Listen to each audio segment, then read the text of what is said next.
منصور گاؤں میں اپنی ماں کے ساتھ رہا کرتا تھا۔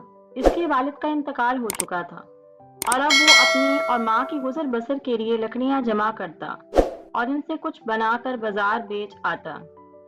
ایک دن معمول کے مطابق وہ لکڑیاں جمع کرنے لگا کہ اچانک اسے ایک ایسا درخت نظر آیا جو بیچ سے کٹا ہوا تھا اور اندر جیسے کوئی غار کا راستہ تھا۔ ایک بونا اس کے سامنے آ گیا۔ وہ کچھ دیر کے لیے سکتے میں چلا گیا۔ بونا اس سے مخاطب ہوا، کیا ہوا لڑکے، تم یہاں جنگل میں کیا کر رہے ہو؟ منصور نے جواب دیا، کچھ نہیں، بس یہاں قریب سے لکڑیاں جمع کرنے آیا تھا۔ بونے نے کہا، اچھا تو تم وہی ہو جو یہاں ہر روز آتے ہو اور لکڑیاں کاٹ کر لے جاتے ہو؟ منصور نے ہاں میں سر ہلایا۔ بونے نے پھر کہا، کیا تمہیں معلوم ہے تم اپنا گھر چلانے کے لیے پرندوں کا گھر ویران کر جاتے ہو؟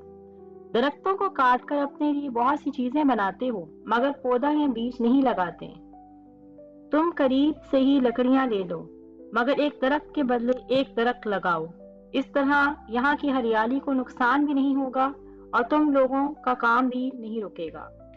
منصور نے اس کام کے لیے حامی بھری اور اسے نئے سبق کے لیے بونے کا شکریہ ادا کیا اور گھر جا کر اس نے یہ فیصلہ کیا کہ اب وہ ایک درخت کے بدلے ایک درخت ضرور لگائے گا۔